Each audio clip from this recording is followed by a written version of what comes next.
Welcome to the world of science fiction stories, and don't forget to share and subscribe the channel. Awakening from the ashes, the stars had forgotten Earth for 300 years.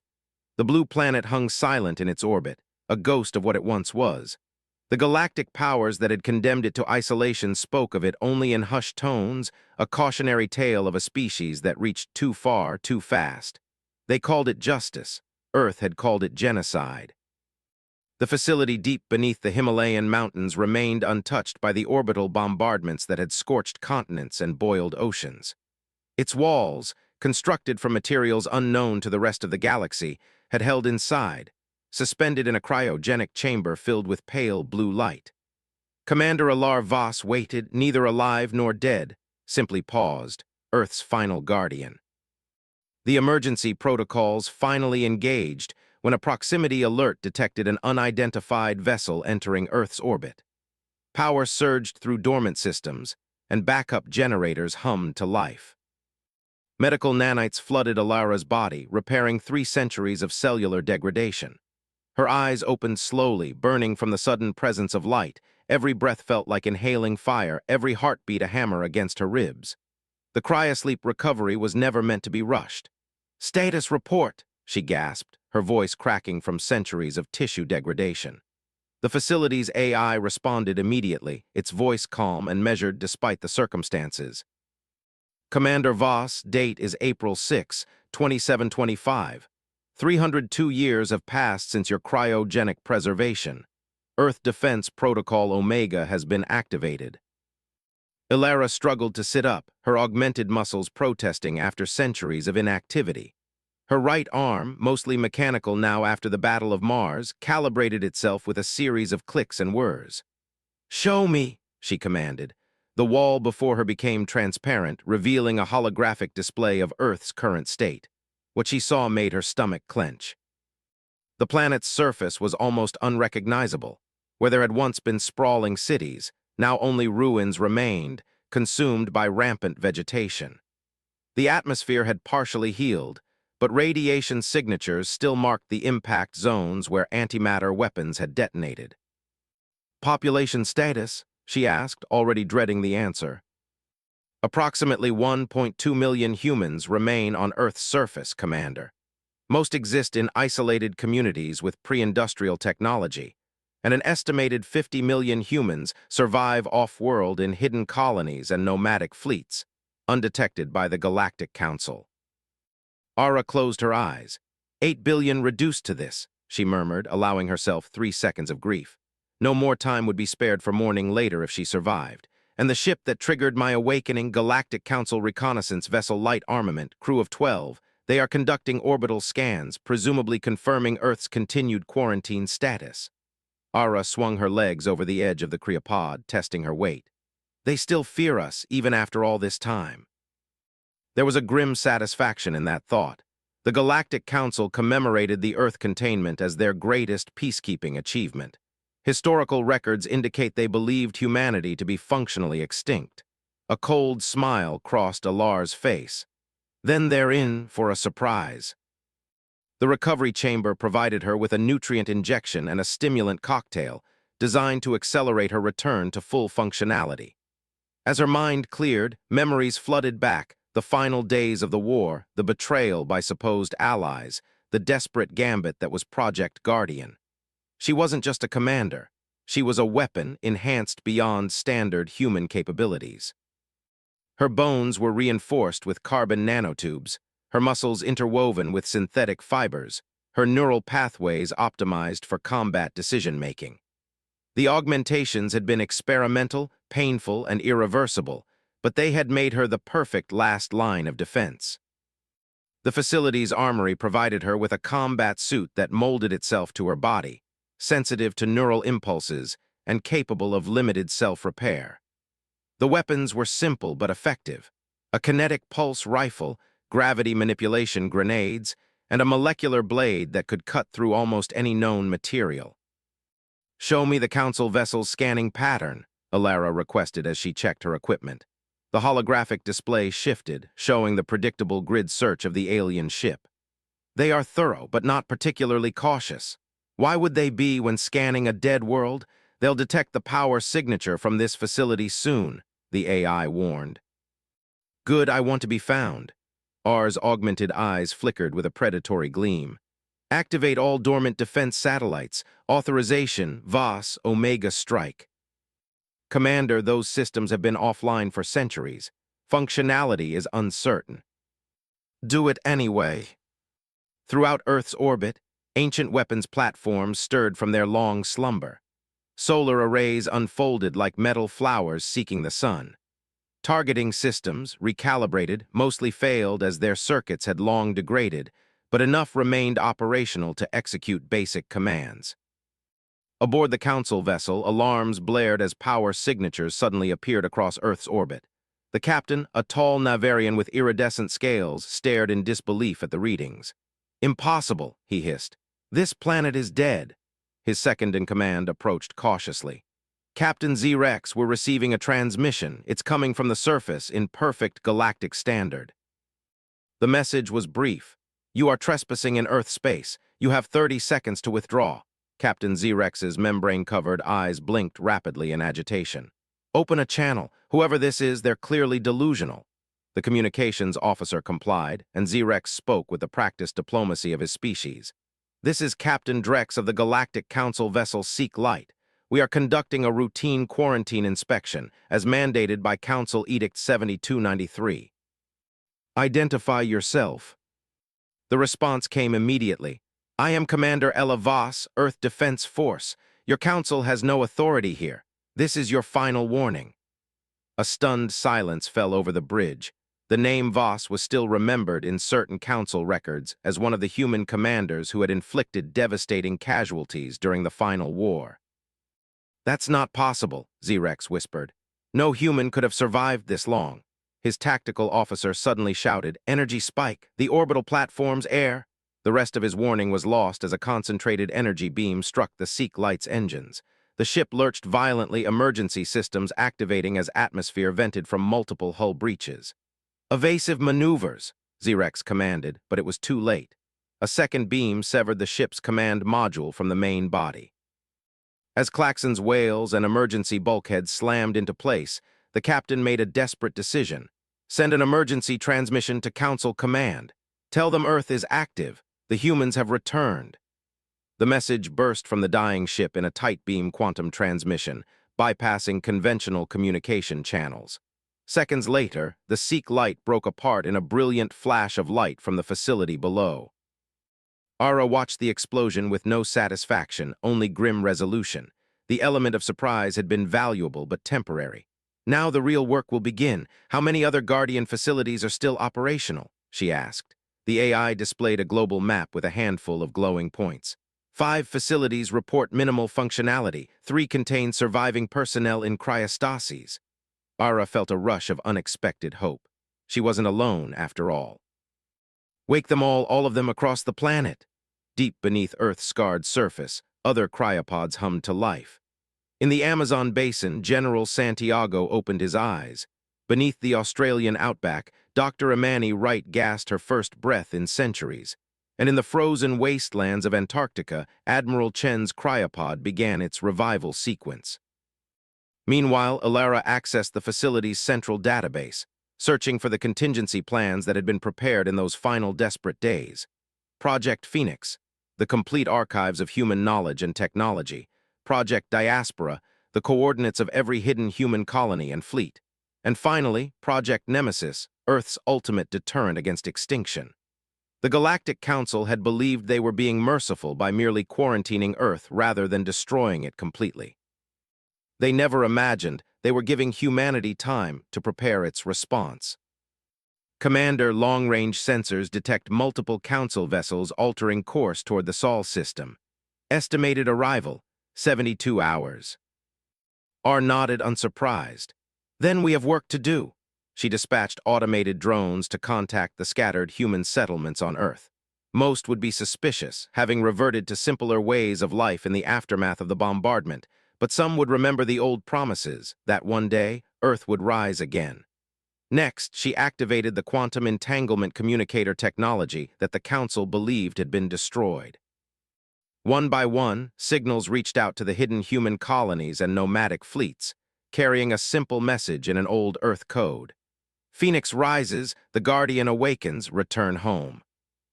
In the darkness of deep space, aboard vessels disguised as asteroid miners and on colonies hidden within gas giants, humans received the signal they had been waiting for generations to hear. Ships that had been maintained for centuries, despite seeming futility, were brought to full power. Warriors who had trained their entire lives for a day they never truly believed would come were now prepared for battle. Humanity was scattered, diminished but unbroken, and now they were coming home. In the Galactic Council's central chambers on the artificial world of Harmonia, alarms sounded for the first time in centuries. Most of the current council members had never heard them before, the warning reserved for extinction-level threats. The High Chancellor, an ancient Phil whose translucent body pulsed with bioluminescent patterns, addressed the assembled representatives with grave concern. "We have received a priority Omega transmission from the Sol system. The quarantine has been breached. Earth has awakened." Murmurs of disbelief swept through the chamber. Earth was a historical footnote, a problem solved before most of us were born.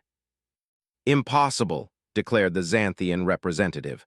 "Our ancestors broke their civilization. The humans could not have recovered." The High Chancellor's light patterns shifted to indicate profound unease. The vessel was destroyed by weapons of Earth manufacturer. Before its destruction, it confirmed the identity of the attacker, Commander Alaros. Now silence fell heavy and oppressive. Even 3 centuries later, certain human names were remembered with fear. "We must respond immediately," insisted the militant representative of the Storm Confederation. "Send the containment fleet, finish what our ancestors began." The Chancellor raised a limb for silence. "The situation is more complex than you understand. There is information about the Earth War that has been restricted to the highest council for 3 centuries. The chamber erupted in confusion and protest. "What information?" demanded the Xanthian representative. The Chancellor's bioluminescence dimmed to almost nothing, a sign of extreme distress. "The true reason we quarantined Earth rather than destroying it completely, the true nature of humanity's final weapon, and the real reason we have maintained the quarantine for 300 years on Earth." As the first contingent of Council warships entered the outer Sol system, Alara stood before the sealed vault that contained Project Nemesis. Her hand hovered over the biometric scanner, hesitating for the first time since her awakening. "Is there no other way?" she asked softly. "The Council is dispatching their main battle fleet," the AI responded. "Preliminary analysis suggests they intend total planetary sterilization this time." Alara closed her eyes briefly, then continued, "They leave us no choice." She pressed her palm against the scanner, and the vault door slid open with a hydraulic hiss, revealing not a weapon but a small data crystal glowing with an inner light. "Transmit the Nemesis data to all returning human ships," she ordered. "Make sure every Council world receives a copy as well." "Transmission initiated," the AI confirmed. "The truth will be known in approximately 12 hours. Ara's gaze turned toward the stars, where the first Council vessels would soon appear. "Then we'll see if they still have the stomach for this fight," she murmured. Vengeance among the stars. The Council fleet arrived with overwhelming force, 500 warships spanning the void between Mars and Earth, their weapons charged, crews ready for what they believed would be a brief, decisive engagement against whatever remnants of humanity had somehow survived. Admiral Kavask of the Prixian Dominion stood on the bridge of the inevitably just, his forearms clasped behind his back as he surveyed the tactical display. Earth hung before them, blue and green and beautiful despite the scars of the previous war. "No sign of defensive platforms," his tactical officer reported. "The initial report must have been exaggerated." "Kavask, I am not convinced. The humans are always resourceful. Proceed with caution." An interruption came from the communications officer. "We're receiving a transmission from the surface. Ignore it." Kavask ordered, "Prepare orbital bombardment sequence, sir." "The transmission is being broadcast on all frequencies. It's data, enormous quantities of data." Before Kovask could respond, the main view screen activated without command. A human face appeared. "Commander R. Ravos," she said, her expression severe but controlled. "Attention Council Fleet, I am Commander R. Ravos of Earth Defense. You have entered sovereign Earth space with hostile intent. Before you repeat the mistakes of your predecessors, I suggest you examine the data we are transmitting to your vessels." Kovask snarled, his mandibles clicked in irritation. "Cut transmission, proceed with—" "Admiral," his science officer interjected, "you need to see this on a secondary screen." Files opened automatically, classified council documents, video recordings, communications logs, all bearing the highest security clearances. What they revealed made even Kovask's alien blood run cold. The truth of the Earth War, hidden for 3 centuries, was being laid bare. It had not been humanity that fired the first shot. As Council history recorded, the war had been engineered by a cabal within the Council itself, a species that feared human expansion and ingenuity, who saw in humanity a future threat to their dominance. The evidence was irrefutable. Falsified attacks on Council worlds blamed on human terrorists, manipulated diplomatic communications that transformed peace overtures into threats, and most damning of all, the Council's secret weapon deployed against Earth. A bioengineered pathogen designed to target the human genome, released months before the official start of hostilities. "This cannot be authentic," Kovask whispered, though the verification codes left little doubt. The face of Commander Voss returned to the screen. "Now you understand why we call it the betrayal, not the containment. Your council didn't quarantine Earth out of mercy, they did it out of fear, fear of what would happen when the truth escaped." Throughout the fleet, similar scenes were playing out as the classified data spread from ship to ship. On some vessels, crew members, particularly those from younger species who had joined the Council after the Earth War, were openly questioning their orders. Aboard the inevitably just, Admiral Kovask faced a decision that would shape galactic history. "Is there any indication this data has been transmitted beyond our fleet?" his communications officer asked grimly. "It appears to be broadcasting to every Council world and colony simultaneously." Kovask closed his eyes briefly. 3 centuries of lies were unraveling. The carefully constructed narrative that had justified the Council's actions against Earth was disintegrating. Commander Voss spoke again. "We do not seek the destruction of the Galactic Council. We seek justice for Earth, acknowledgement of the crimes committed against us, and our rightful place among the stars. The choice is yours. Continue this attack and face a war that will consume the galaxy, or withdraw and prepare for negotiation." Before Kovask could respond, new alerts sounded across the bridge.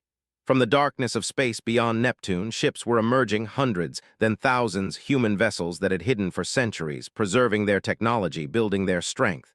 "Impossible," Kovask breathed. "The humans were supposed to be extinct beyond Earth." His tactical officer's voice shook as he reported, "Admiral, we're detecting energy signatures unlike anything in our database. These ships, they're more advanced than our own.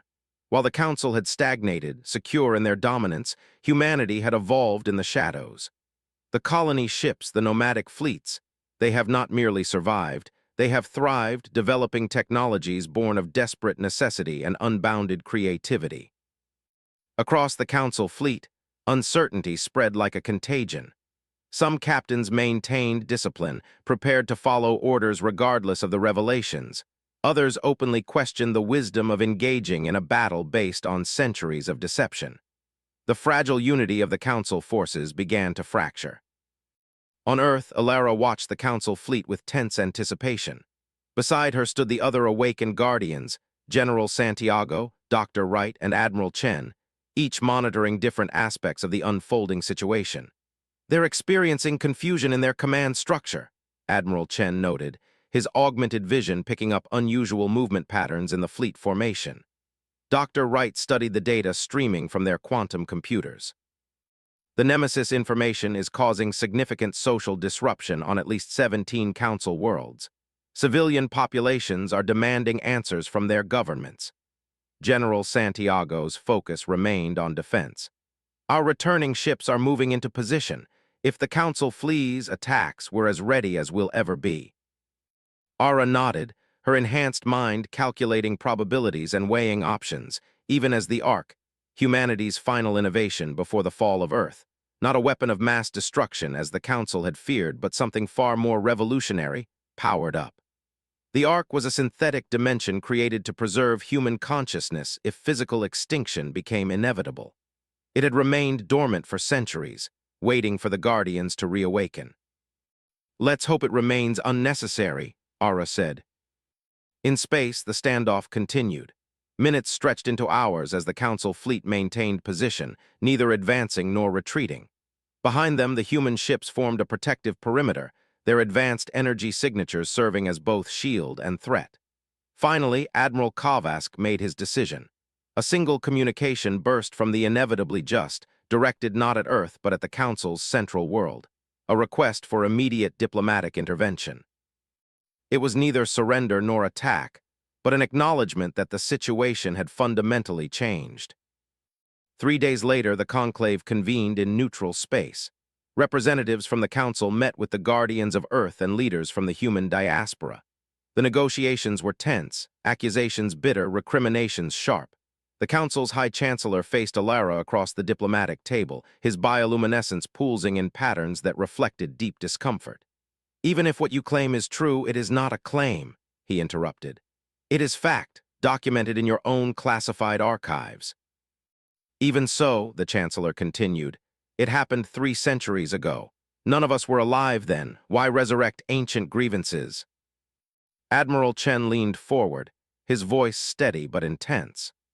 "Because justice has no expiration date, because the 8 billion humans who died deserve to be remembered honestly, and because the quarantine you maintain continues to this day based on lies." The representative from the Confederacy, younger and less entrenched in Council politics, spoke cautiously. "What exactly does Earth want? Reparations? Revenge?" Ara exchanged glances with her fellow Guardians before answering. "We want acknowledgement. We want the quarantine lifted. We want humanity recognized as a sovereign power with all rights restored. And yes, we want appropriate reparations for 3 centuries of exile." "Impossible," declared the militant representative. "The balance of power has already shifted." Dr. Wright interjected. "While you believed us extinct, we evolved. The technologies developed by the human diaspora are already centuries beyond your current capabilities." To demonstrate, she activated a small device on her wrist. Instantly, a miniature star formed above the conference table, fusion without containment, energy without waste.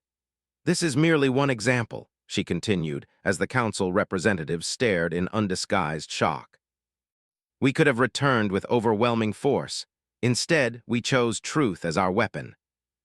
The negotiations continued for weeks on countless worlds across the galaxy.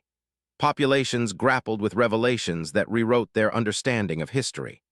The Council, facing unprecedented internal pressure and the technological superiority of the returned humans, gradually conceded to Earth's demands. The Galactic Concordat was signed exactly 1 month after Alara's awakening. Earth's quarantine was lifted, reparations were established, and a new era of galactic politics began, one in which humanity would play a central role. As the Council representatives departed from the final signing ceremony, the High Chancellor approached Alara privately. "Commander Voss, there is one question that has troubled me throughout these negotiations.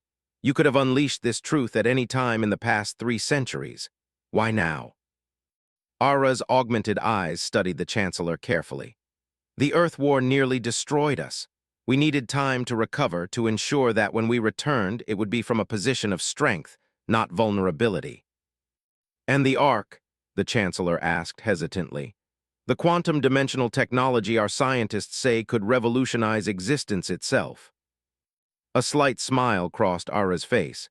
"That will be discussed in future negotiations, one step at a time, Chancellor." As Earth reopened to the galaxy, the scattered remnants of humanity began their journey home.